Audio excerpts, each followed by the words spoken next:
Hello and welcome to Ham Nation, episode 522 for June 8th, 2022.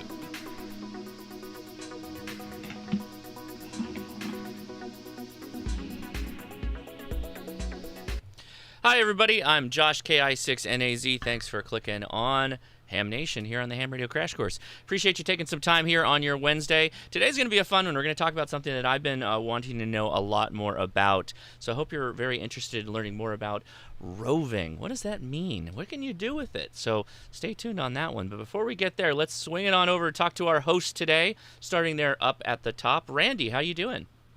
I'm doing good. Doing much better. So it's good to be back on. It's been quite a while. Right on. Gordo, how are you doing? I'm fine, and I can't wait for this weekend. It's VHF, UHF, and SHF time. All right. Now, I'm getting reports that there's an echo. I don't know why there would be an echo. So, somebody's reporting there's an echo, but it was just on their end. So, hey, guys, always make sure you refresh your website before you start calling me out saying there's an echo. Amanda, how are you doing? I'm fantastic. There's always a mic problem somewhere, right? Oh, always, too light, right. You're too low. You're talking too loud. It's distorted. I can't even come up with how many issues there are. RF in it. There's always the thing. Hello, everybody. Hello. Thanks for joining us tonight. Yeah. I am actually really excited to have Andrea on K2EZ to talk about rovers. You guys are going to be wowed. Guys and gals are going to be wowed to disbelief. If you didn't see her at Dayton already, by the way. Also, Gordo's going to be talking a bit about VHF. We're going to hear a lot of noises and what they actually sound like, so stay tuned. And this is going to be a perfect opportunity to learn how to get on the air, and you're going to find out there's more than just listening to 5.2, that's for sure. So stick around. You're going to learn a lot, and we're going to be watching the chat room all night long. If I don't pay attention, Josh will, and we'll grab your questions and pass them on to the host. So just at me, Ham Radio Crash Course, or at Amanda in the chat, just at with your question, or just type question, we'll see it. But yeah, this is a good one. 'Tis the season, because 6 meters is getting hot right now. People have I heard it's banging crazy this past couple of days. So yeah, Gordo, let's throw it off to you, right, to kick things off. All right. Well, thank you so much, and a very good evening to all of our viewers and listeners. And Josh, let's just jump right in on all of the VHF, UHF bands. Well, this is the big weekend coming up. It's the amateurs in the United States and Canada and their possessions, and we're obligated to work as many amateur stations in as many different 2 degree by 1 degree Maidenhead grid squares as possible, using all authorized frequencies above 50. And there you see it on the chart. There are a ton of frequencies that we have available, and the old use it or lose it, because there's one of the bands that we've already begun to lose some stuff. Now, the VHF UHF contest, sponsored by the American Radio Relay League, runs from 1800 Universal Time Coordinated Saturday. That's 11 o'clock a.m. for us out here on the West Coast.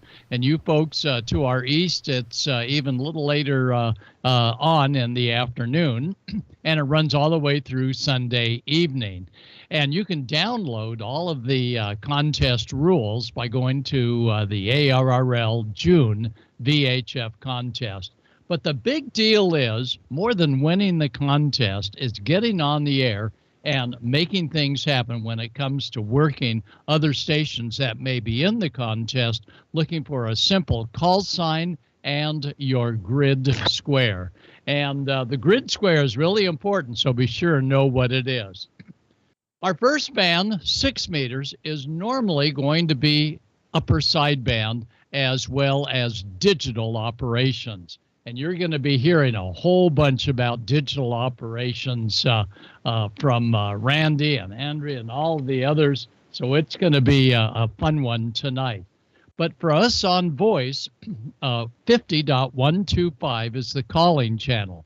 So when the contest begins, make a call on 50.125, announce your call sign and your grid square, and then you want to go up in frequency to avoid the DX window, which is lower than 50.125.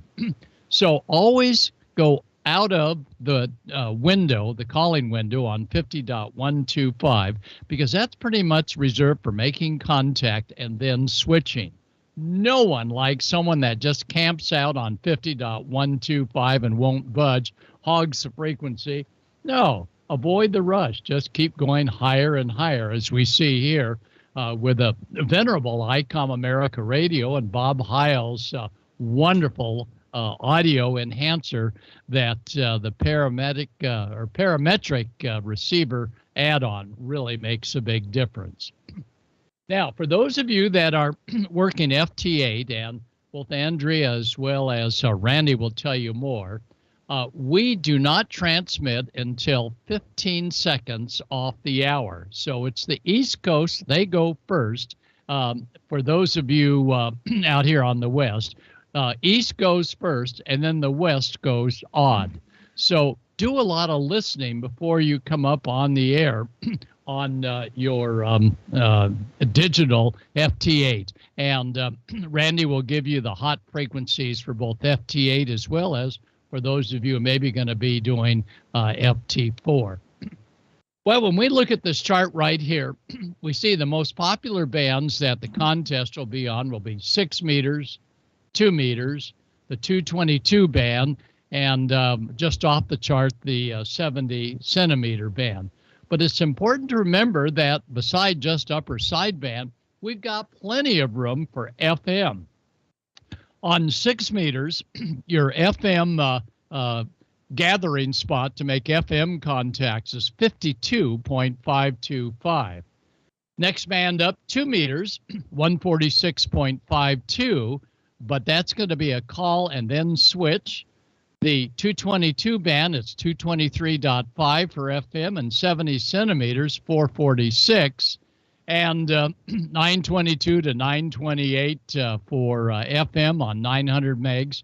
And FM on the 1.2 gigahertz band at 1294.5. Right now, we are at the peak of sporadic E excitement.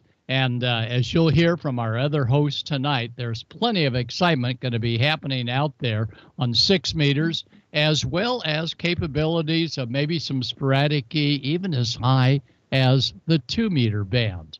So it's first going to be the East Coast. You folks on the East Coast, even though the contest begins early in your afternoon, you're probably going to be first hearing a lot of skywaves coming in your area.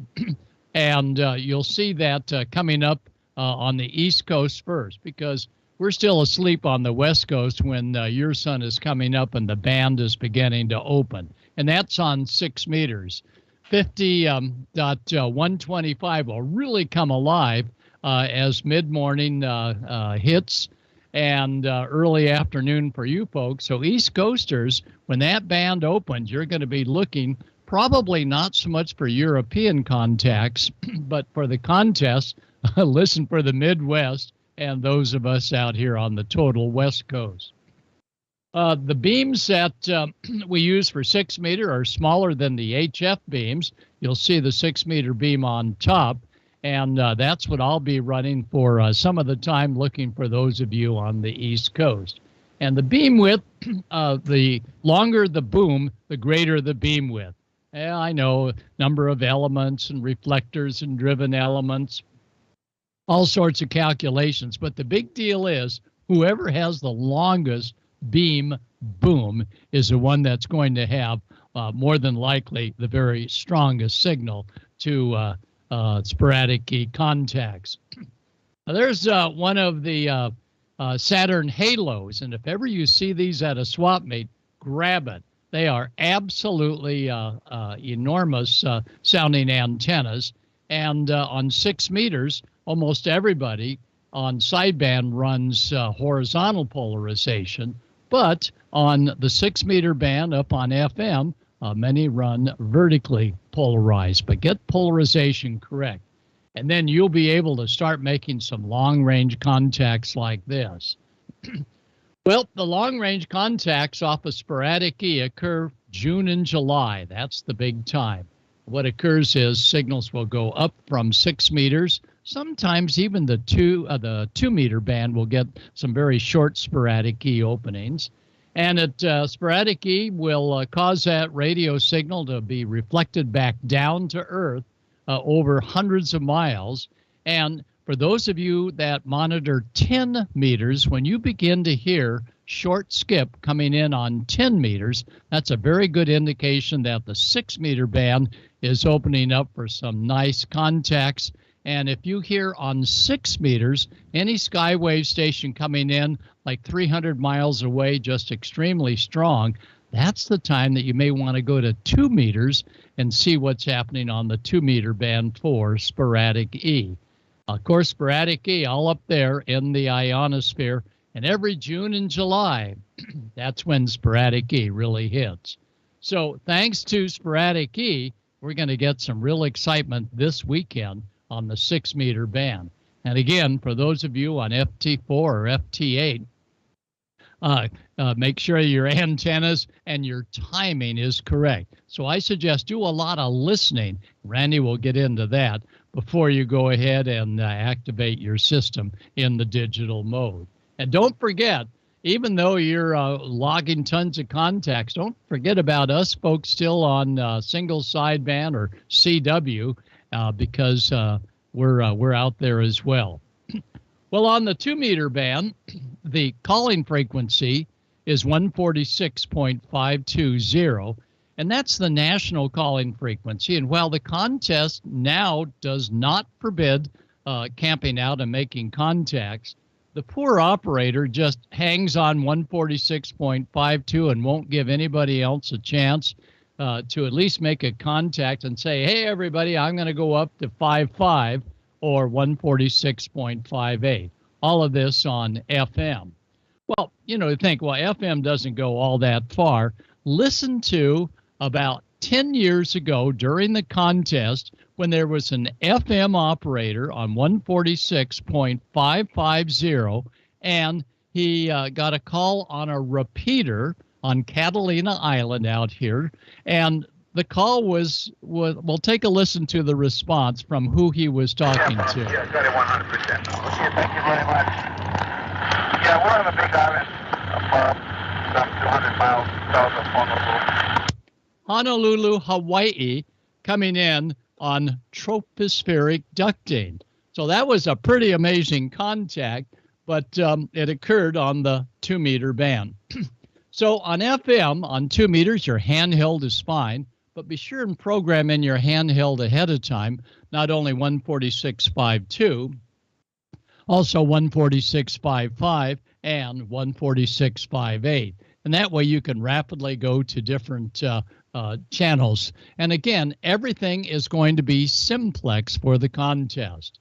No repeaters, and so simplex, no crossband either. So I guess that rules out the space station that's been very active in crossbanding a lot of us. Now, if you look on this chart on the bottom left-hand side, and by the way, this chart as well as the other chart I have, these are available from Icom America, as well as your local ham radio store. And if you can't find anybody to get you the charts, it's going to be too late, I think, for contest period. But send me a self-addressed stamped envelope with about 3 stamps on it, and I'll be happy to send you not only the Icom chart, but also a couple of others that I have here from W5YI. But the bottom left-hand side on 2 meters, 6 meters, and the 432 band, the very bottom left-hand side, that is reserved for CW only. So don't be prowling around much below the normal tuning of your radio. If you get way down there to the edge of the band, you won't hear it on FM, but that's where the weak signal operators are doing CW. We encourage you to get kids involved. In fact, use that antenna that you use for the station crossband and use it to get kids on the air. But don't forget about polarity. The longer elements for 2 meters shorter ones for the 70 centimeter band. Make sure that whichever band you're on, they are perpendicular straight up and down to the earth. And I always encourage folks to actually build their own antennas, because some of these homebrew antennas can do some amazing thing when you're trying to pick up calls. Listen to this call off of this homebrew antenna. Anyway, new world record on 3,456. That's a new record on 3,456. Well, we don't have that specific area of the band anymore. We lost it. It's gone. It was sold. So, but listen to this for how far microwaves go. 2,471 miles, it looks like, from the location I'm at. So that was a radio operator indicating that they had made a great contact to Hawaii on the 2-meter band, the 440 band, the 1.2 gigahertz, 24, and then 3, 4, 5, 6. So don't discount that radio signals will go quite a distance. Even your little 3 to 5 element Yagi, this is the elk Yagi for 2 meters and 440. It is a good performer. But again, polarization is very important, especially for the contest. So if you're on FM, you want to be vertically polarized. And that means you can use quite nicely that white fiberglass antenna that has been on your rooftop for some time, go on FM. And we encourage you to not think that just FM is the only way to go. As we're going to hear from Andrea, she's very big on roving, and 144-200 and 432-100 are the calling spots for single sideband, upper sideband. Needless to say, no FM down in this region. And all the sideband operators usually operate horizontally polarized, and that's a little horizontal setup that we have here, but nothing compared to what Andrea has on her vehicle. She's got a bunch more. That's my stack of long boomers, and we regularly reach out 300 to 400 miles via Tropo to other stations. And again, FT4 and FT8 are also used on the VHF and UHF bands, not for meteor scatter, but for long-haul Tropo contacts. So tropospheric ducting is that high-pressure system that sits over you and causes a warm air mass to be on top of the colder air below it. The tropo will really appear when a hurricane is to the south. So if this were the case this weekend, and I really hope it does not happen, we don't want hurricanes, the folks in Texas will be able to work the panhandle as well as the areas of Florida, likely the Keys, because of the inversion layers created by that hurricane. Same thing out here on the West Coast. When we get hurricanes on the 2-meter band and 432, we regularly talk to Hawaii loud and clear. So just like fluids, there's a refractive index, and as you mix different fluids together, and we've shown this before, it'll actually cause radio signals as well as light waves to actually bend. And on the 70 centimeter, 446 is where you FM operators want to operate. 432.1 is for single sideband on the 70 centimeter band. But watch out, because there are around 434, lots of excitement with amateur television. In fact, I encourage everybody to consider doing a little bit of exploration as to the fun there is with the Amateur Television Network, where we every week will beam signals all over the place in both analog as well as high definition. And finally, as we round out our operation, the very highest band that is pretty much available to hams that can do just some basic wiring with a transverter is 10,000 megahertz. And you're not alone on 10,000. There are hundreds of radio operators throughout the country. And 10,368.1, I like to go maritime mobile with my 10 gig. And believe it or not, the rocking of the vessel doesn't cause a problem. There are a lot of operators on 10,000 megahertz that are going digital, and that leaves even more of us to have room down on the voice or the CW portion of the microwave bands. In fact, we operate from the beach, and when you're down at the beach, you never know who is going to show up on Thanksgiving Day. That's Josh and his kids, and you can be assured that he's going to bring a radio and his laptop computer for some of the digital modes. So all of you this weekend, try and get on the air. And while I'm not going to be trying to win any contest, my personal goal is to be on as many different bands, on as many different modes as possible. Because as you know, we got to use these VHF, UHF, and microwave bands, or as we found out at 3, 4, 5, 6 megahertz, 3,456 megs, we lost a portion of that to the telephone industry. So use it or lose it. And let's have you all on the air and see what your best DX is, because looking at the weather maps, we're going to have some mighty strong tropos all over the place. Finally, listen to the weather band on your radio to a distant weather station to see whether or not the tropo is in. Well, we've got our Icom America radio all set to go on 3 different bands. So let's take a look and see what Icom America has for us this time.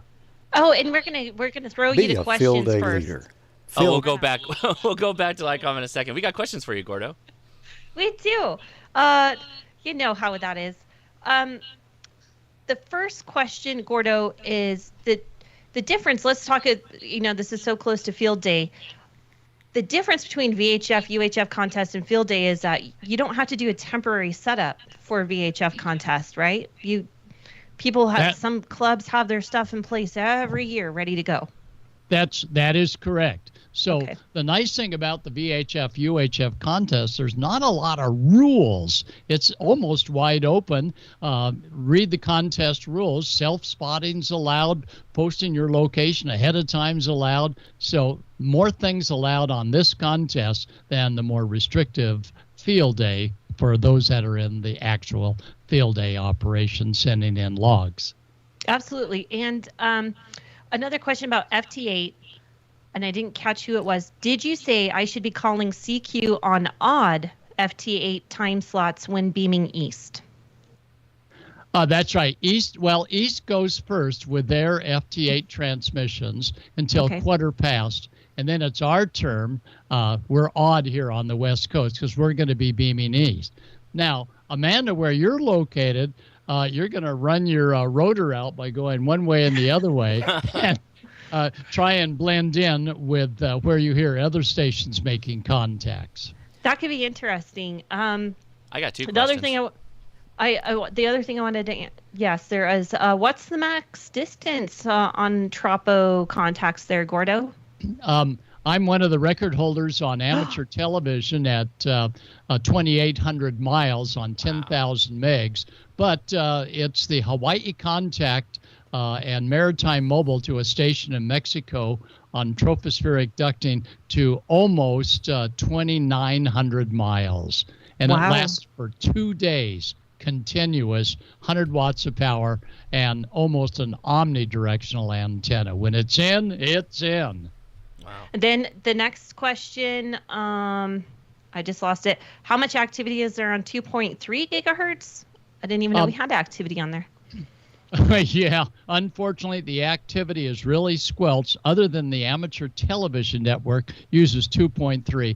But the problem with that band is there are so many unlicensed Wi-Fi stations coming up with enormous 2.4. antenna systems. It slops over and it really ruins some of our capabilities. But Amateur Television Network, ATN.org, is there big time on the 2 gig band. Okay, one other thing. We need to clarify when this contest is. Everybody, this contest always takes place the second weekend of June. So that's June 11th through the 13th, always. No ifs, ands, or buts about it. So, and sometimes it lands on Father's Day, which is, it's unfortunate. I remember missing a Father's Day, but That's always when it takes place. It's weird now that we have the digital contest and they're back to back. Andrea, did you have any questions for Gordo before we look and see if any of the audience has any more questions? I've got one too. Oh, Josh. Okay. Anyone? I don't have any specific questions. Yeah. Okay, Josh, take it away. Gordo, so what about portable Yagis for something like 6 meters? Do you know of any like that? Not one that I can put on my car, like actually backpack with. You know anything like that? What a lot of folks backpack is the Cushcraft 3-element, and it'll stick out of the top of your backpack. But the 3-element beam from Cushcraft, everything telescopes pretty much together. You will need to take the elements off the boom, but it's lightweight, it's compact, and it plays. And so if you're doing mountain topping, it's a great way to keep the RF from getting into the computer and beamed in one direction. About 6 dB gain in one direction. Oh, that's fantastic. Okay, perfect. Thank you, Gordo. Okay, then I think we're ready. We'll go to Icom now. Thanks, Gordo, again. Be a Field Day leader. Field Day is ham radio's most popular event. On June 26th and 27th, more than 40,000 North American hams come together to operate remotely. Connect with nature. Connect with friends. With a powerful and high-quality Icom radio, easily cut through pileups to get that contesting edge. Our popular IC705 portable, IC7300, and IC7610 SDR transceivers are the clear choice for DXers and contesters across the globe. The IC705 is the perfect transceiver for hams who enjoy both the great indoors and outdoors on Field Day. Features and functionalities at the tips of your fingers in a portable package covering HF 6 meters, 2 meters, and 70 centimeters. And it weighs in at just under 2 pounds. 4.3-inch color touchscreen with live band scope and waterfall. 5 watts with BP 272. 10 watts with external 13.8 volt DC. Single sideband CW, AM, FM, as well as full D-Star functions. The IC7300 is a high-performance innovative HF transceiver with a compact design that will far exceed your expectations. This is a radio that changed the way entry-level HF is designed. RF direct sampling, 15 discrete bandpass filters, large 4.3-inch color touchscreen, real-time spectrum scope, and SD memory card slot. The real HF fun starts here. The IC7610 is the SDR every ham wants. This high-performance SDR has the ability to pick out faint signals in the presence of stronger adjacent signals. The Icom IC7610 is a direct sampling software-defined radio that has changed the world's definition of an SDR transceiver. RF direct sampling, 110 dB RMDR, independent dual receivers, and dual digicell. For more information on these and all the great Icom radios, visit icomamerica.com/amateur. And a big thank you to Icom America for sponsoring this show. We really do appreciate it. And they do something a bit more every time we have an episode of Ham Nation. They do a swag pack giveaway. You go to the link in the website, or the link in the description for the video, click that Enter Now button, provide your information, and they'll pick 3 winners. This show's winners for the swag pack are Justin D, KJ7RTK, Colin R, KX4YJ, and Peter A, KD8CQC. The swag pack winners are then entered into a list, and at the end of every month, they pick a winner from that list, so it builds up throughout the whole year, and they pick somebody to win a radio. Last month winner was a 5100 is what they give away. I am told that this month's prize will be a ID52. So if you have not already, go ahead and click that Enter Now button, and I'll double check once the website updates, or you'll see it update what the prize is going to be. But yeah, reminder to get in right now. The link is in the description so you can join the swag pack giveaway. All right. Unfortunately, Dawn is unable to be with us today, so I get to fill in and introduce Amateur Radio Newsline. So here we go. From Amateur Radio Newsline Report, number 2327, this is Ham Nation Headlines for Wednesday, June 8th, 2022. Just how far would you be willing to go to get away from RFI? Our first report tells us of one far-reaching attempt to do so that unfortunately didn't go far enough. There were high hopes for the radio telescope aboard China's Chang'e 4 lander when it touched down on the dark side of the moon 3 years ago. Chinese scientists believed that such a remote, unilluminated location would be free of radio noise because the moon is a shield against RFI from the Earth. But they were wrong about the absence of noise altogether. However, the low-frequency radio spectrometer on board the lander's relay satellite cannot do its work to unlock the mysteries of the universe until another mystery is solved: how to block the noise from the moon lander's own radio emissions. Knowing early on that these emissions would pose an issue, scientists took preventive measures, but they apparently have not succeeded. One of the causes is apparently the electromagnetic leakage from the lander's power source. According to an academic paper cited in the South China Morning Post, the lander's noises are 2 to 3 times greater than the signals that the radio telescope had hoped to observe, and even block the strongest pulses emitted by the sun. Researchers are now studying a mathematical solution that they hope will boost the sensitivity of the radio telescope, which is designed to receive frequencies under 30 megahertz.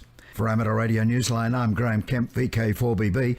As the nomination period came to a close and the judges began looking over this year's Newsline Bill Pasternak Young Ham of the Year Award nominees, there's good news for the youngest ham radio candidates in Australia. Remote testing has been approved. In a reversal of their earlier policy, the Australian Communications and Media Authority and the Australian Maritime College have announced they will permit amateur radio candidates under the age of 18 to sit an exam session remotely. Online sessions for these younger candidates had been previously prohibited, even as those older than 18 were able to complete their exams in this manner to comply with health concerns during the COVID-19 pandemic. The changes are being allowed under certain conditions, including the requirement that a parent or guardian be present in the room while the test is underway. Remote exams are conducted by AMC Level 3 assessors. The Wireless Institute of Australia praised the decision, calling it a big win for everyone. For Amateur Radio Newsline, I'm Jason Daniels, VK2LAW. Still on the subject of youth and amateur radio, there'll be lots to do for youngsters attending the Youth on the Air camp this month in Ohio. The good news is that there's also plenty happening for those of us who aren't even campers. Even if you're no longer young enough to go to summer camp anymore, you can still be part of the action happening this month at the Youth on the Air camp for young hams from North, Central, and South America. You can try to get into the log when the young operators activate the special event call sign W8Y while the camp is in session between Sunday, June 12th and Friday, June 17th. If you wish to attend the opening and closing ceremonies, these will be live streamed on YouTube on the Youth on the Air channel. The camp is taking place this year at the National Voice of America Museum of Broadcasting in Ohio and at a nearby hotel. Nathaniel Frissell, W2NAF, founder of HamSci, will speak at the opening ceremony on Sunday, June 12th, starting at 2100 UTC. Closing ceremonies will begin at 1700 UTC on Friday, June 17th. For details, visit the webpage youthontheair.org. For Amateur Radio Newsline, I'm Sel Emby, KB3TZD. And that's all from the Amateur Radio Newsline, your independent source for amateur radio news for 4 decades and counting at arnewsline.org. With Graham Kemp, VK4BB, Jason Daniels, VK2LAW, Sel Emby, KB3TZD, Karen Eve Murray, KD2GUT at the news desk in New York, and our news team across the globe. I'm Don Wilbanks, AE5DW. 7-3. We'll see you next time here on Ham Nation. And Tabitha Scove sends her regrets. She was a little too busy this week to get something in for this episode. Hopefully the next one. I always find the Amateur Radio Newsline segments very, very interesting. It covers a wide swath of information. But the chat, you guys didn't miss a beat. And comments on the Chinese radio telescope. I saw multiple comments that just made me laugh very hard. So I just that was quite a funny little moment there. But anyway, so go read the chat if you're so inclined.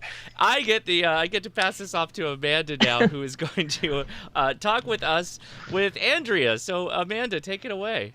Oh, thank you so much, Josh and Don. So sorry I couldn't make it here tonight. All right. Without further ado, we've got Andrea K2EZ joining us. Now, if you don't know who she is, you're just not paying attention. This is the Rover extraordinaire. And Josh changed my title.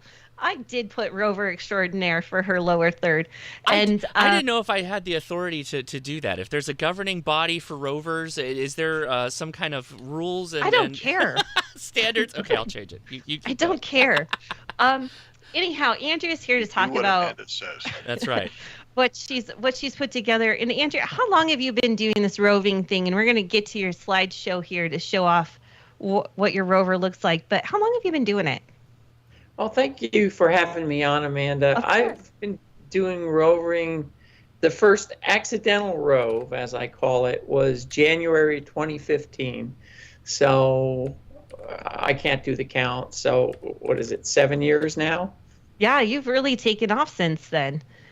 You're world known for one, but we do want to show off your Rover, and that is her name, Rover, his name, her name. And Josh is going to start showing those pictures here. Do you want me to run the video, or do you want me to do the picture? Oh, let's start with the video because it's going to really pique people's interest. Let's do that. Stand by for your 1 minute video, Andrea.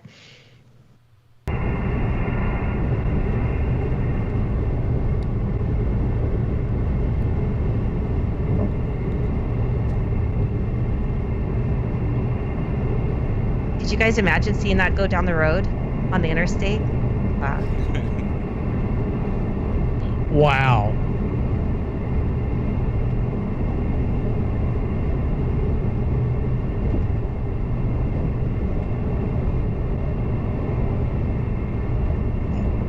Yeah, see, you're only looking at the front half there. There's a whole other set of antennas, you guys. I'm actually bewildered by how quickly this antenna turns. Yeah. Nice silhouette there. Amazing. And Andrea, where were you when you filmed this? I believe that's on Route Interstate 20, someplace in either Louisiana or Mississippi. Okay. And you do this all the time. I think I've worked you a few times, even just on HF on 40 meters and such. You do this whenever you travel, and you travel a lot because you're working in Texas and live in New Jersey, correct? That is correct. So I drive back and forth.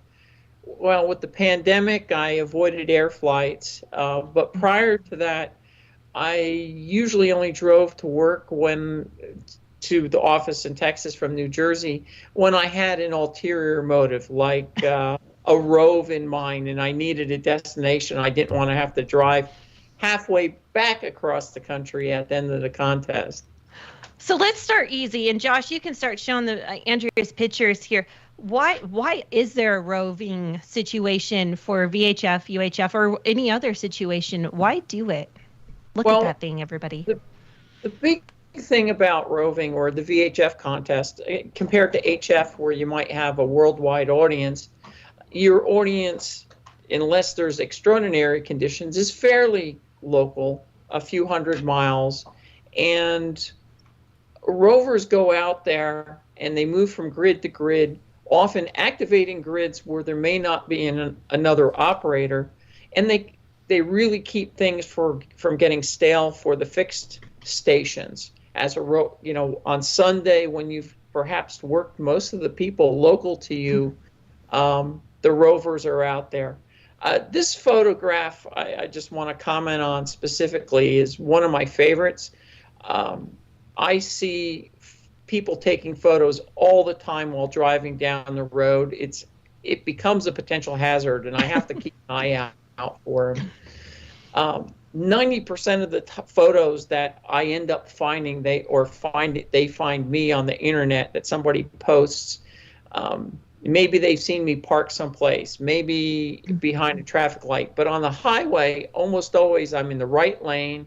And if I'm not actively operating, I point the antennas forward, because forward, it only costs me 5 miles a gallon, but turn 90 degrees like this cost me about 7 miles a gallon. Oh, wow. And but that photo was taken during, I think, the January 2021 contest.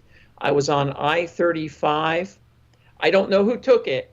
It showed up on a CB group that got shared into ham radio groups, but I like it because it shows that I was actually operating and had the antenna rotated at the time. Fun.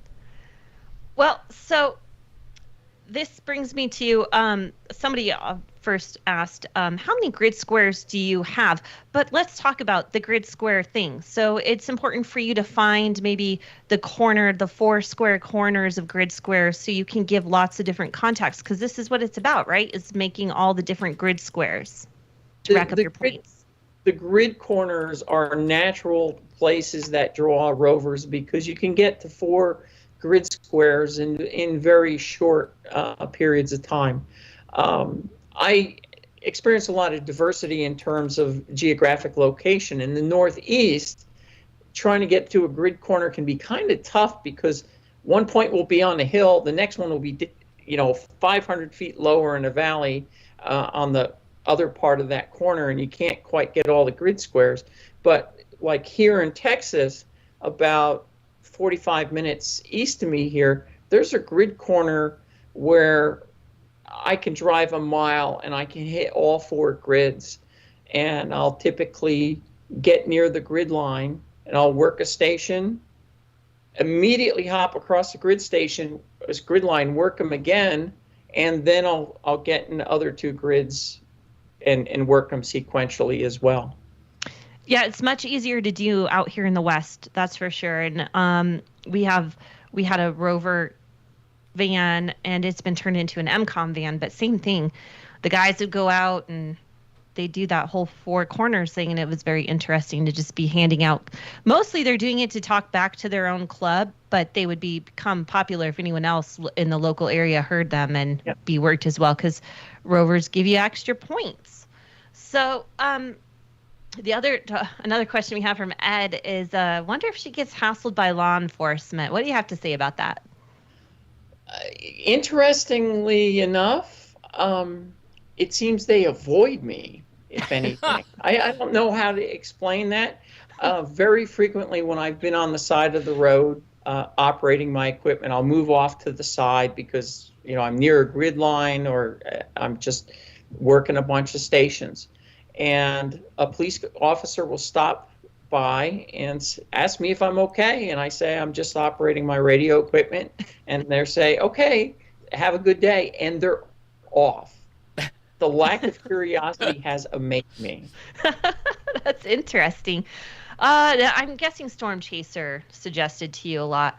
So let's run down like your typical contest a weekend. What do you do? That's a good question. I usually wait until about the night before to finally decide what I'm going to do, and I'll pick a start location.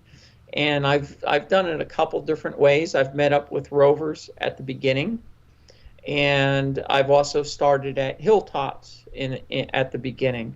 I'll usually pick, let me say, some of my first very good scoring roves in the Northeast. I started in High Point, New Jersey.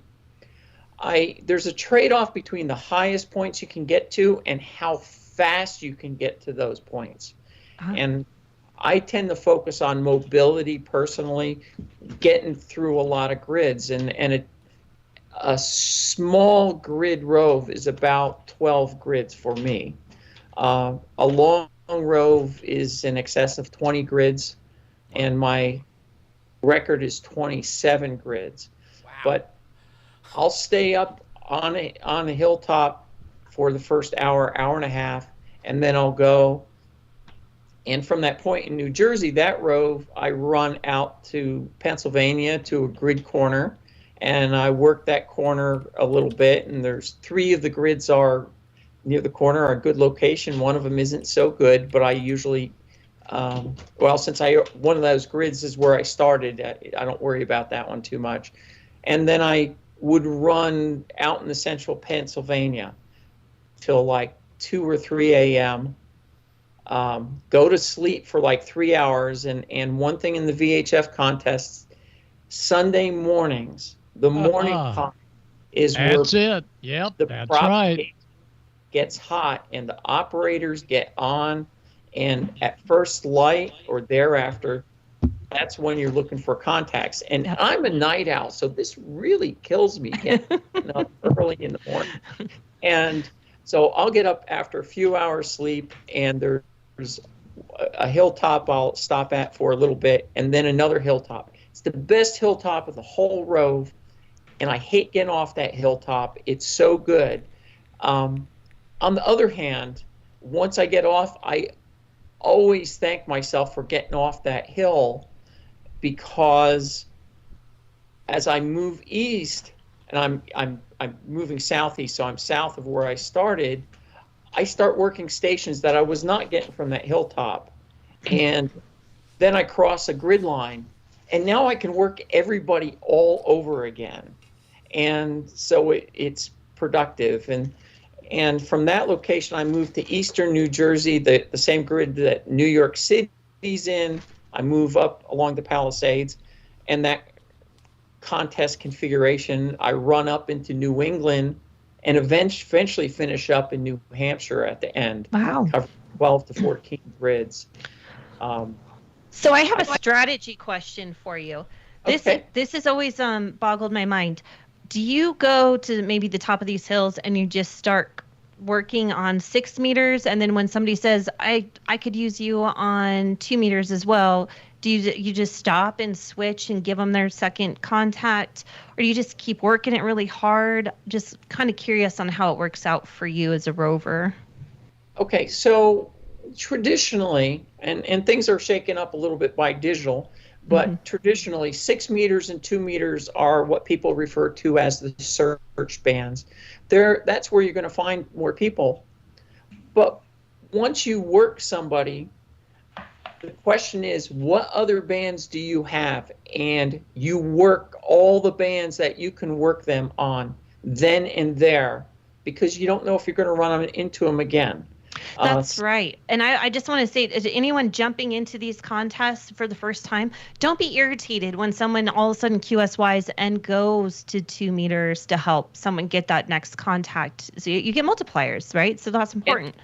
And the other thing is, when you do hear them do that, if you know the frequency, follow them and try and join in, because they'll circle back and go back to the first band if you hear them. It does get harder, but inevitably I end up seeing people that I worked for the first time on, 430 megahertz, 432. Even some on, I look at it, it's like, why did I work that person 1296 the first time? Well, they heard me QSY up there, and they were able to copy me. Now, do you do things as crazy as stop and do 10 gig point to point?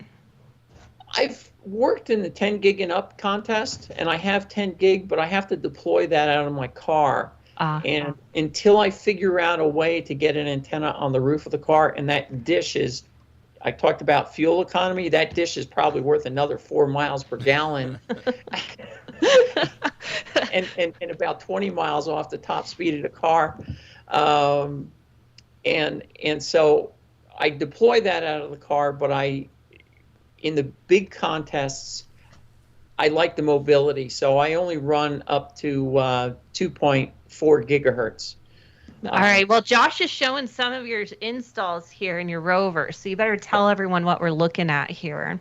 Okay, so this is at the bottom, it's a double layer deck here. The bottom is my amplifier deck, where I have my 2 meter 70 centimeters, and 1.25 meter amplifiers.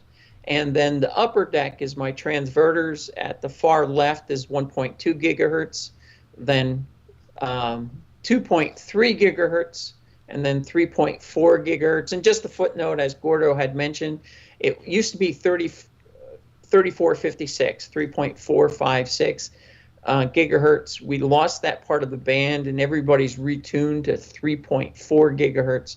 And that other funny looking one, that's actually just the amplifier, but right next to the amplifier is my 902 megahertz transverter, and that amplifier is a 40 watt amplifier for 902 megahertz.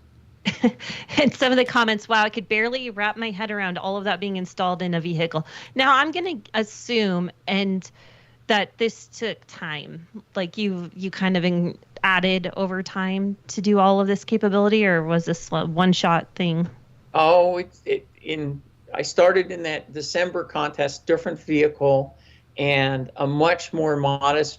I switched to the particular vehicle I use right now in June of 2015, and I put up 4 basic loops on one mast on the back. I looked up at that mast and I said to myself, I am going to die of embarrassment. I have long gotten over that embarrassment. There you go. Okay, so we got to talk radios. What are the radios that you use? Okay, so in the last photograph that had been up there was a Flex 6700, and wow, this girl is living large.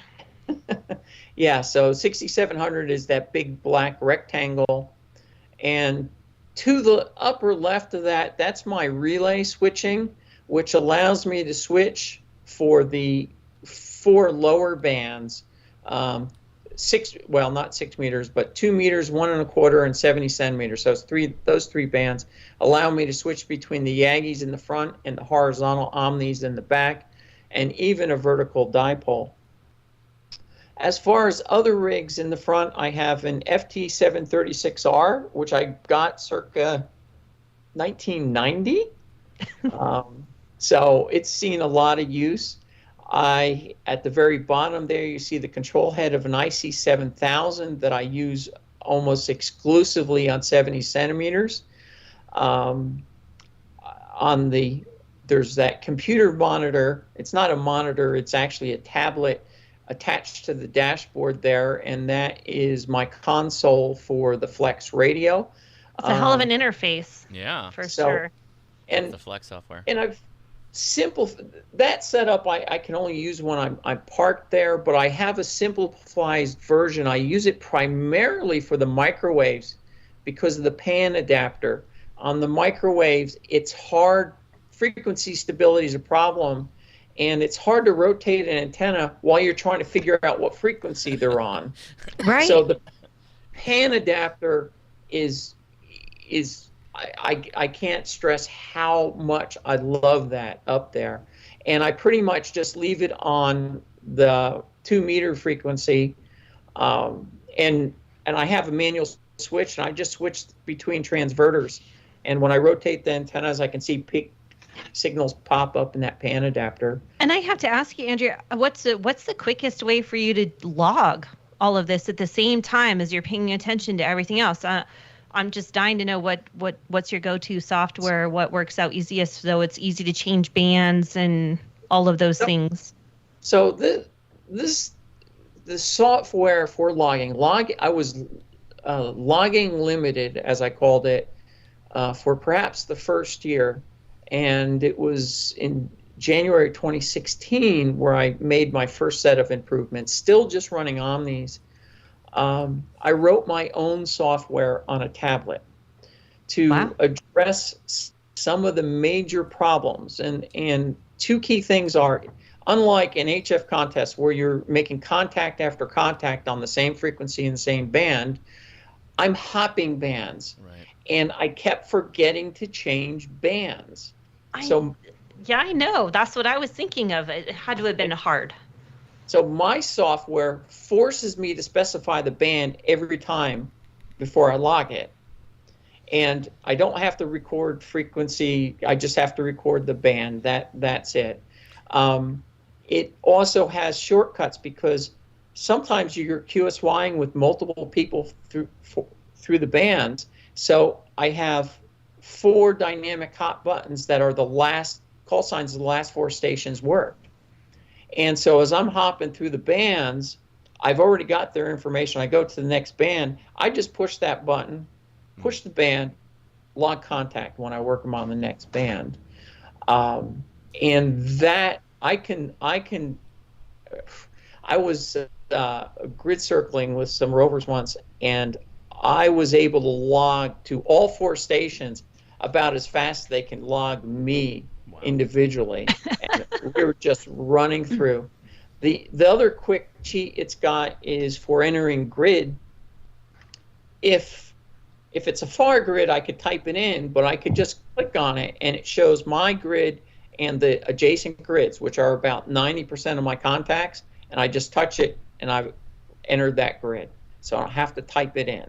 So it's those kind of shortcuts. I also have a quick list of stations that I regularly sked with, so I can just hit that and pull those up rather than have to pull their call signs.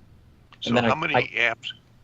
So how many amps at 12 volts are you drawing out of your battery system?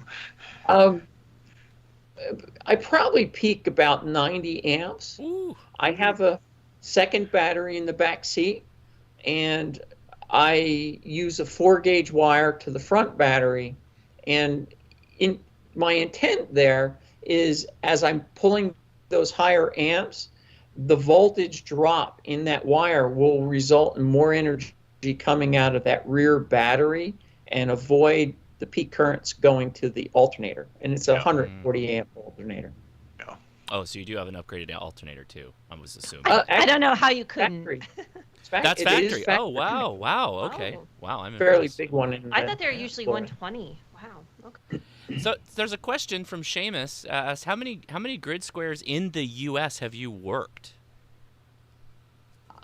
I don't keep much track of how many I've worked, to be honest, because I can't claim VUCC credit for working them, because that has to be from a specific location.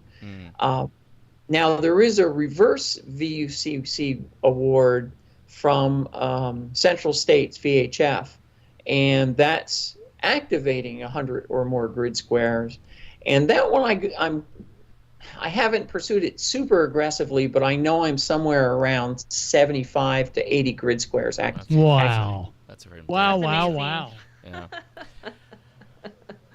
I know.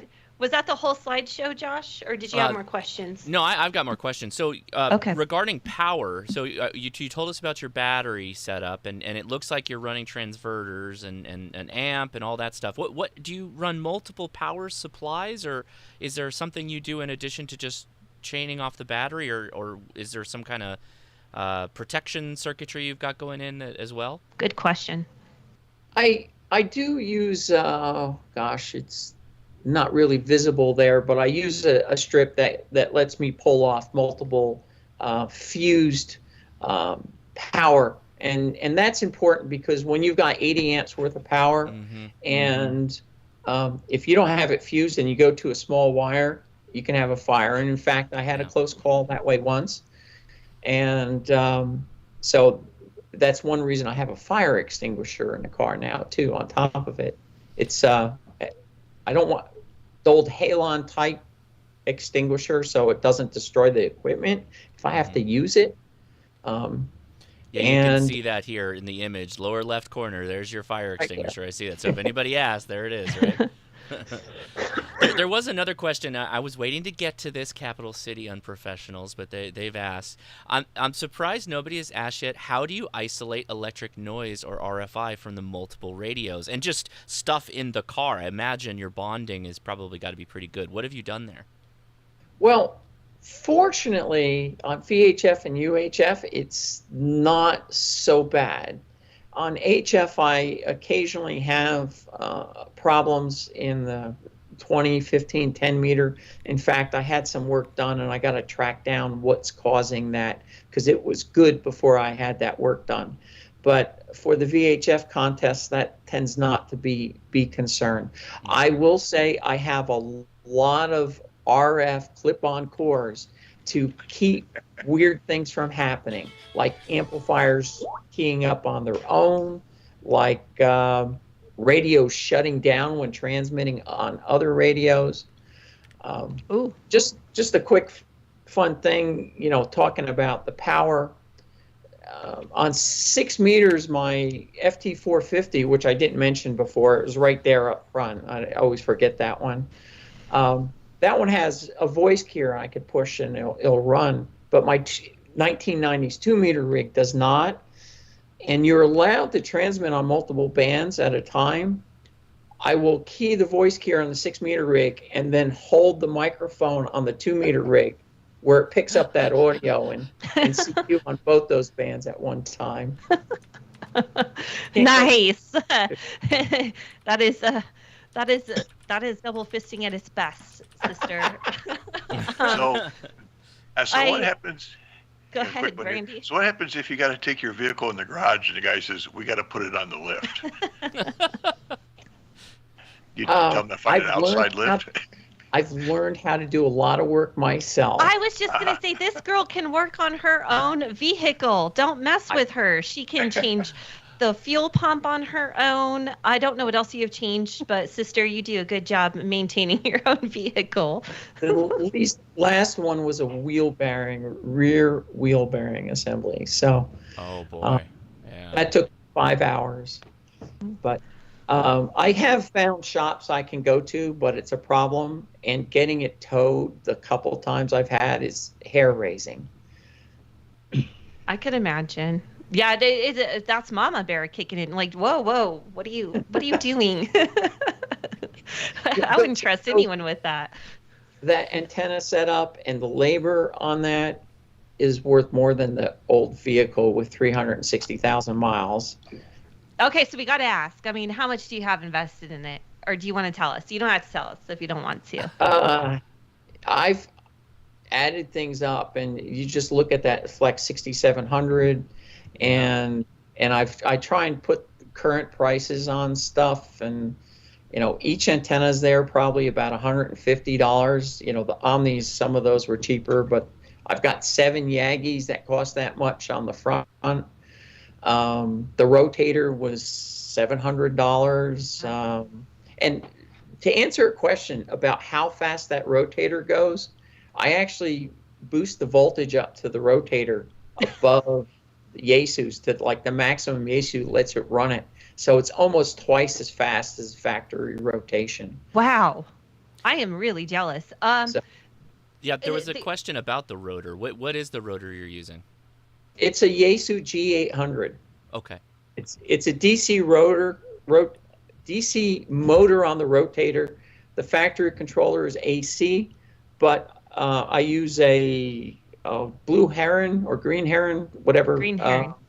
A rotator controller, and they have a 12-volt version. And then I bought a cheap 12-volt to 24-volt boost converter for the motor power. So now I just want to talk briefly, how has the digital age changed the rover's life? I mean, is it harder to do roving and do FT8 instead? We know it's becoming more popular, definitely in the August VHF contest. What are your thoughts?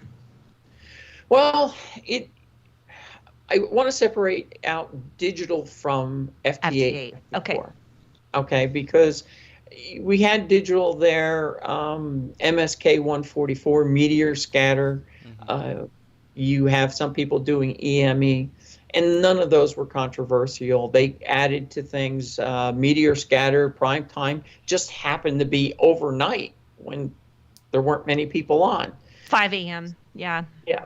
So there are rovers that run FT8 and FT4, and I'll just say FT8 because that's the most common. A lot of times they're rovers that move in the location, stay for a period of time, and stay put, and that's not me. For me, I've used FT8 on 6 meters almost, unless 6 meters is very open. Most activity on 6 is now FT8, and I just accept it the way it is, and I've kind of run it, but I'll have to say it's very passive for me. I'll send it CQing, and when I see it work somebody, I'll send it CQing again, and at the end I'll merge it with my log. Unfortunately, I can't ask people to QSY there. Lately, I haven't even bothered with it because I found I had some SWR problems, and whenever the SWR picked up, it stopped working people, but I could still work people on sideband and CW. So That's kind of it.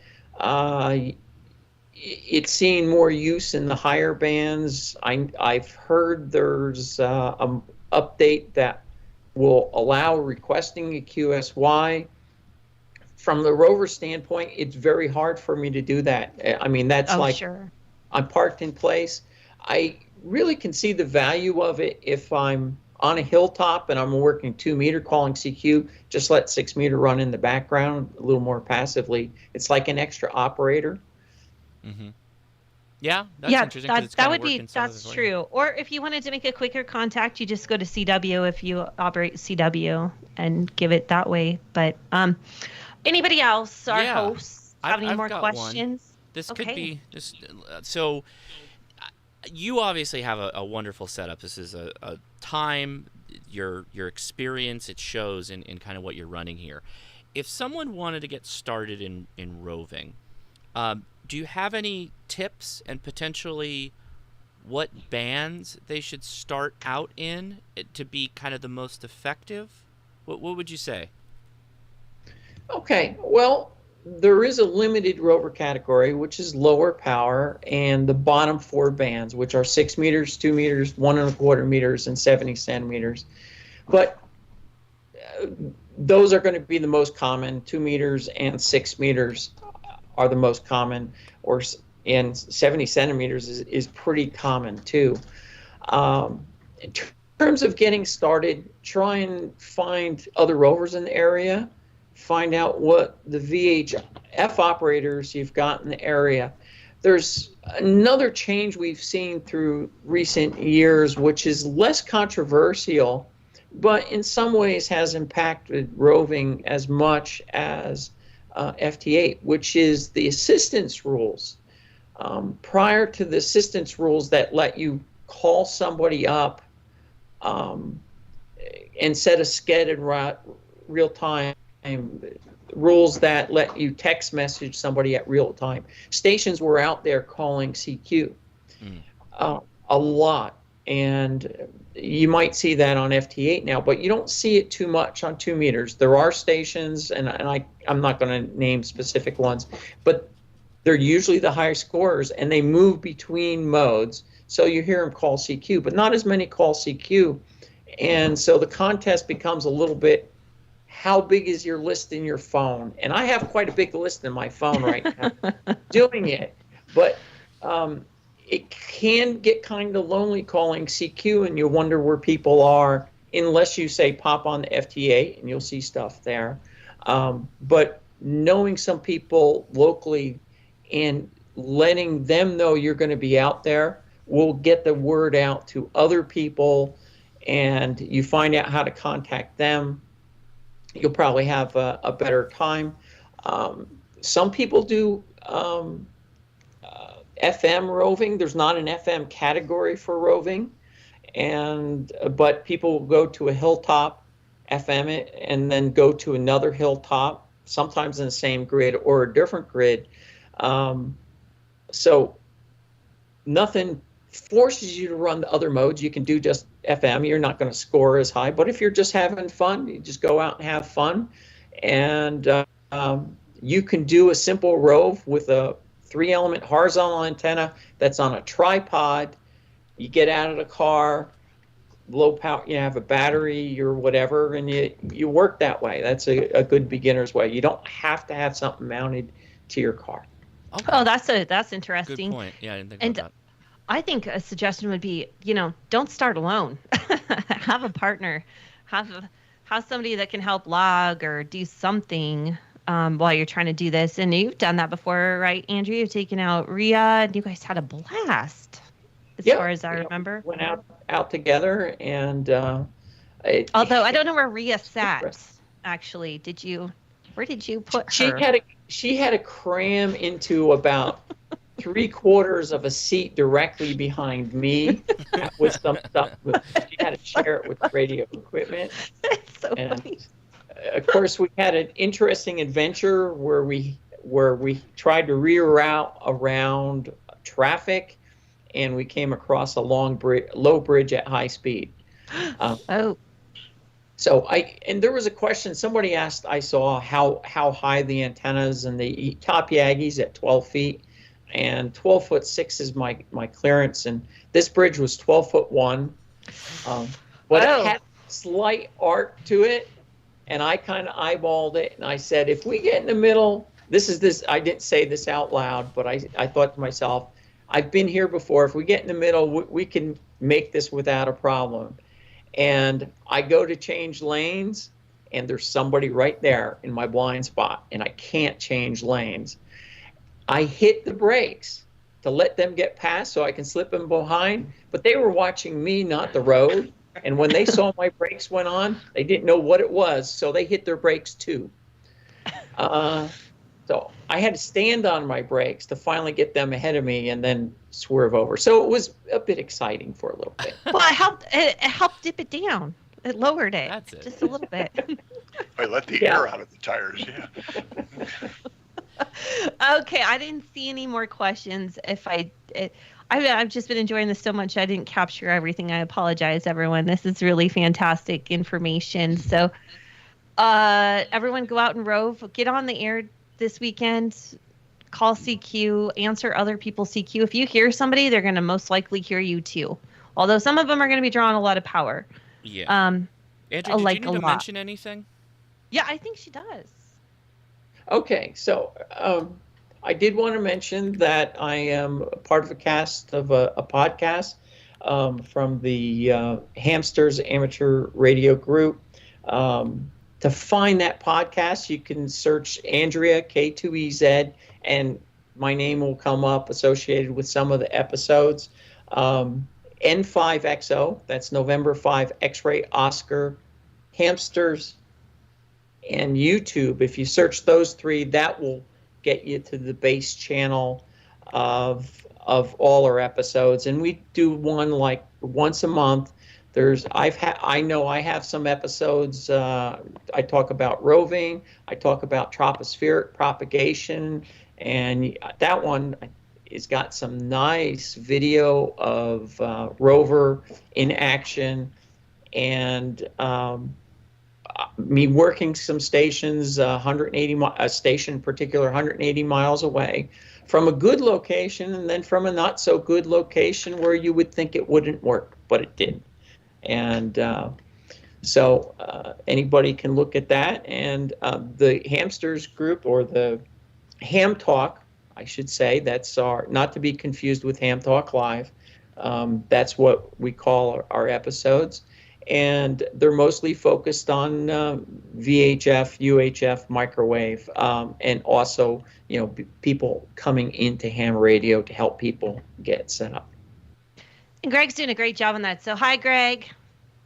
And thanks for letting Andrea be on here tonight. We really appreciated it. So don't be a stranger, Andrea. Come back, tell us how you did this weekend. If you do have plans to work it this weekend, right? I do have plans, but I have some challenges since Rover decided to pull a tantrum this morning and start leaking some fuel. So I have to see about that. If we have a minute, there's a few common questions that I could address. Sure. Okay. One comment before, when the video was running, and one reason I did that video was to see the stability of the antennas and everything. And I'm always thrilled by that shadow off to the side. People ask how fast the car can go. With those antennas, any speed the vehicle will go. So that's, and there's it's been over 85. Awesome answer. I'll tell you that. There's a highway here that's 85 miles per hour, and it handles that fine. In fact, there's certain speeds, because of the load, it doesn't like to go between 68 and about 73. So I either got to end up slower or I end up faster. And it all works in mobile or parked, roll on, roll off, and it's a lot of fun. one of the things I enjoy is the technical challenge of making it all work together. So does it whistle in the wind? There's no whistling, but I will say that all those Yagis up front have a lot of rushing kind of wind sounds across them. That's amazing. I don't even know how you do it. You're fantastic, Andrea. Thank you so much for joining us tonight. We really, really appreciate it. I think you've opened everyone's minds here, gotten their interest peaked in the VHF contest. So don't forget to submit your logs. And if you give Andrea a signal report, she's going to throat punch you through the microphone. Okay? No signal reports this weekend. No signal reports. It's grid squares. That's it. Anything? Go ahead. I'm sorry to interrupt. I just wanted to do a go back on something Gordo had said. Roving, I experienced operating practices in a lot of different areas. So I've had to learn a little bit. And in some areas where it's not as populated, like say in the Northeast, people may be CQing on different frequencies on, say, 2 meters and 6 meters. But down in Texas, where there isn't a lot, if the band isn't open, people actually will share the calling frequency. Mm-hmm. And so on 144, 200, you'll hear somebody calling, then you'll hear somebody else calling. Mm-hmm. And so you can kind of stay there. So you kind of listen around and figure out what the practices are. Kind of do like a round table, like pass off the contact to everybody that you know has been sitting there listening. So that's kind of cool. Okay, one final thing, Andrea, if you can round it up there. Where's Kitty? Where's Kitty? I've been here the whole time making noise, and I don't know where the little one went. I know where the big one is. I grab him. Okay, grab us one cat at least. Oh my goodness, a huge cat. This is Brownie, my Maine Coon kitty. She's my old girl, and she was out with me out in Dayton.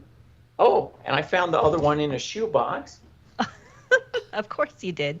Yeah, I remember and seeing this one's Scamper. Yeah.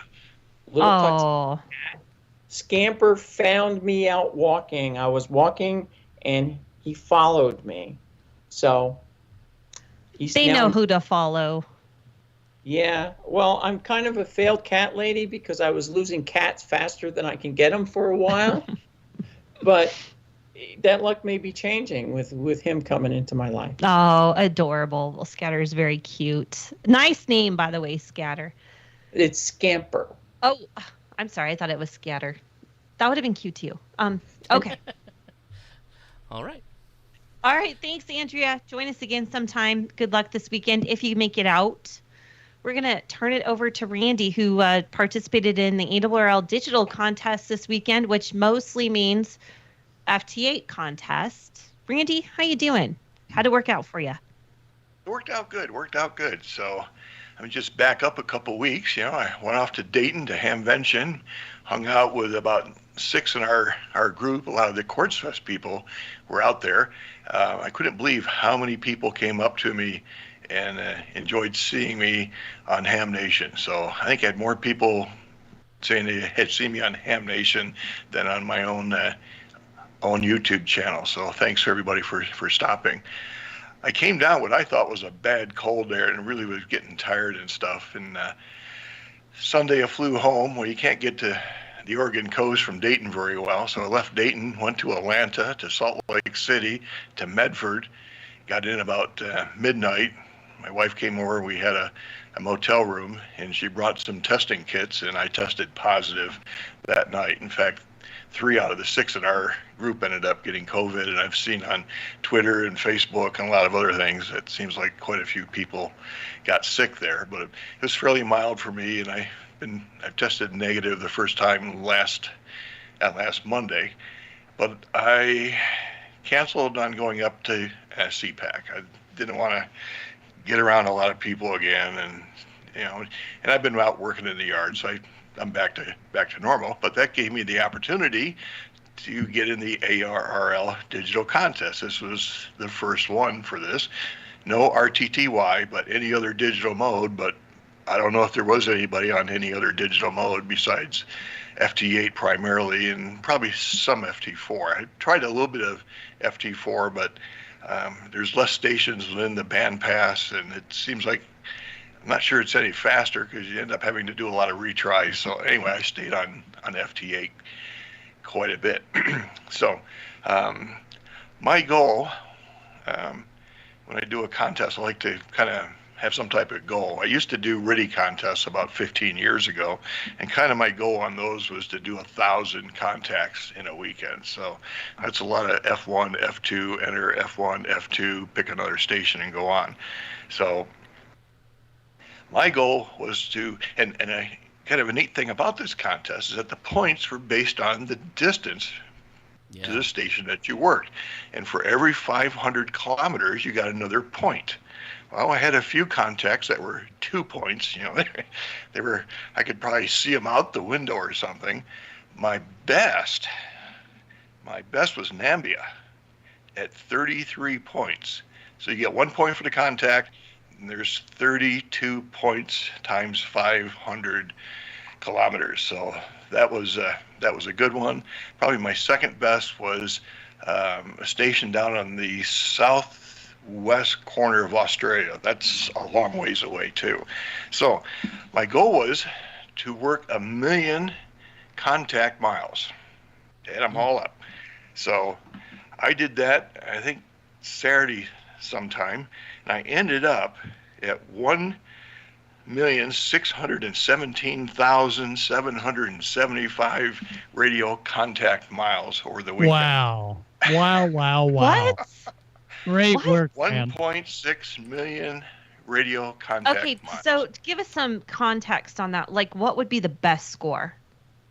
The best one was Nambia at 33 points. No, I meant like total for somebody. Like if you had worked, or did you work crazy hard? Sorry to interrupt, but give me somebody's total score. Yeah, I worked about 17 hours. I worked 467 QSOs for a total of 5,673 points. So if you subtract the 467 from the 5673, those are all the distances points. I worked 43 DX countries. Of course, the logging program brings all this out for you. 24 CQ zones, and worked just under 17 hours. And I inputted my log data stuff into 3830 today. And in my class, I estimate there's about 150 people who have updated their stuff into that class, and I'm like number 20. So felt good. That was a lot of fun. Really I didn't work as many Japanese as I thought I would have, because usually a lot of time in the afternoon here on the Oregon coast, I can swing the beams west and bang one after another, and they're good for like 17, 18, 19 points at a shot. Saturday night, about midnight, I was working Europe a lot on 20. So, in fact, I think I worked some stations. I was pointing north, and I got guys from New Zealand and Australia calling me back. So that may have been long path, going around the world, the long way. So, and I don't have I have a big beam. It looks like a big beam out there because it's got a lot of elements, but it's 2 elements on 20, 2 on 17, 2 on 15, 2 on 12, 2 on 10, and 2 on 6. So there's a lot of aluminum there. And I was really kind of amazed at how much even a 2-element beam, when you turn it 90 degrees off, I could see the signal levels vary by sometimes close to 20 dB. So, so the antenna worked good. I was using my my IC 7610 running at 100 watts. Probably 98% of my contacts were all on FT8. So now you have kind of a cool thing to show us, don't you? About what you used to track? Yeah. So anyway, I'm not sure I'll be on next year because it's the same weekend as CPAC. You know, June now is getting to be, the digital on the first weekend, the VHF on the second weekend. The last weekend is field day. So, and there's probably some other contests. It's a non-ARRL thing on the other weekend. So we shall see. So, and the other thing, I've been working some 6, and I found a real simple a tracking page. So, Josh, can you bring that up for a second? I can. There you go. This is some cool stuff. It looks like DX maps almost, but damn. Yeah. Well, this is from N3TUQ, and this does tracking for 10 meters, 6 meters, and 2 meters. And up at the top there, so these are all the things that are going on 6 now. You can see a few people in the Midwest are working over to Japan. Earlier today, this thing was just like a spaghetti bowl of stuff going on. But up at the top, in the settings, if you can get that, you can turn off the FT8 spots. So, Gordo, this is who's on Boom. CW and Sideman. All right, a few of us. A few of them. And if you click on the dots, it'll tell you, who they're working and what frequency they're on. So it's a pretty easy, it's not complicated, less stuff going on than like PSK reporters. So it's N3 Tango Uniform Quebec is the fellow's website there. And you can select the bands and between 10, 6, and 2. So. Yeah, it's not working on the other bands for some reason right now, but maybe there's just no activity. I don't believe that is probably. True, I'm going to guess that there's no activity.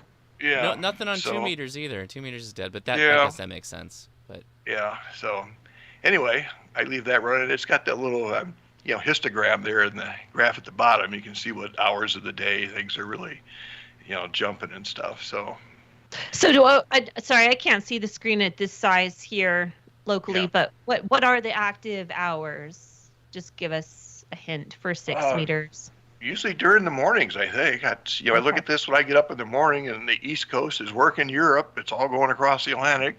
Absolutely nothing on the West Coast until later in the morning, and that starts to open up. As Gordo had mentioned, it starts on the East Coast and it moves slowly over. I swear, everybody, it passes over Colorado and Wyoming. It hops right over these damn Rocky Mountains and just moves on to California, which is mostly the problem here. But so we still have fun with it. And so I heard about a half a dozen Japan stations today, but I wasn't able to work any. But a lot of guys in the Midwest and East, even the Caribbean, guys were working Japan today on FT8. So I got to ask you some tips about this, Randy. Do you change your power settings to work a contest like this? Do you up it? You just always what's your normal power level? I run 100 watts. 100 watts is the limit for that contest. Yeah. Okay, but that seems I thought that would be high. Nah. So FT8 is a low signal mode, not a low power mode. Okay. It's still the ham radio rules of you use as much power as you need to make the contact, except in this case, the contest is limited to 100 watts. Yeah. Okay. Yeah, the thing you spent a lot of time on, especially in the contest, was to find the frequency to transmit on, And so you start calling CQ and you get a few stations, and you start calling CQ again and you get nobody. So when the thing starts transmitting, you hit the halt button and, there's another station right underneath me. Time to go move and hit the enable button, even if it's only on for 5 seconds. Get your signal out there and start going. I kind of screwed up. I thought there's the rules for this contest was 10 pages.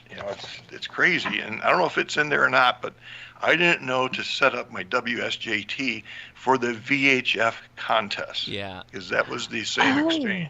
So I was using the standard FT8 exchange, and I'm looking at it and going, people aren't sending signal reports. So they're using a different logging program or something, and I'm trying to search while I'm operating. Yeah, and the CQ says test instead of, the other. You change it, and it reverts back, and I was going nuts. I went on Twitter, and somebody said, go into the advanced tab and select the contest. And I go, there is nothing there. And about a half hour later, I saw VHF test come across. And I go, what the heck is that all about? And about 10, 15 minutes later, I thought, maybe that's the one in the advanced tab. So I went to the advanced tab, hit that, and boom, I was then doing the right report. I don't know if it's in this 10-page document or Randy, we're going to have you back on to talk about how to operate during field day in 2 weeks, because I think this is important. FT8 is going to be a big player. Yeah, And, it was last year. I did a lot, yeah. Yeah, so you're going to have to come back and tell us exactly how to operate so that we don't mess it up, because I guess I we have don't to learn want to do again. it wrong. Yeah. And Josh, how'd you do? I was half of the. So you worked 17 hours. I think I worked the 8-hour period. At least I think I did. But I was also operating before I went live on Saturday, and then during my after chat, I got 189 contacts. My biggest was France for 20 points. Wow. Cool. And I will point out, you held up the PDF. Everybody, this is one of those instances where looking at the PDF is really important, because they actually have recommended sub-bands, and that helped out a ton. And literally all I did was picked basically the band I wanted to, moved my antenna over there, and then just hand-dialed frequencies until I was kind of right there on the FT8 line for upper sideband. I ran FT4 the whole time. I never really had any problem making contacts. In fact, my biggest band was, my biggest band was 20 meters, but I got 40 contacts on 15, 39 on 40. I got 1 on 10. It was the only. What? I jumped down there 3 or 4 times to check, and there was only one time, and it was a guy. I think he was down the street, or maybe he was in front of my house. I don't know. But I got the contact for that. It was a fun contest. This is the right time. You know, this is a good one that I think I'll probably do again in the future. I'd be curious if. Well, I'm curious about this weekend too. I'm interested to participate in it as well. You know, they had an interesting category for enclosed antennas. So people in an HOA working with their attic antennas, which are enclosed, have a separate category. So they're not competing against the people with beams and outside tall antennas. I do so, too. Yeah. I do too. I like that.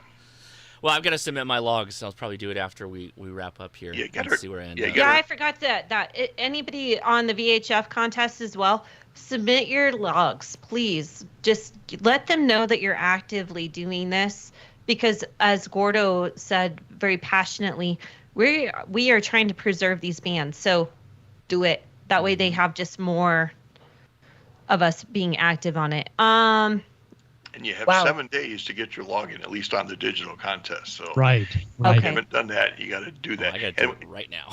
Right now, I'm not Josh, gonna have any right time after the rest you of the hang week. up here.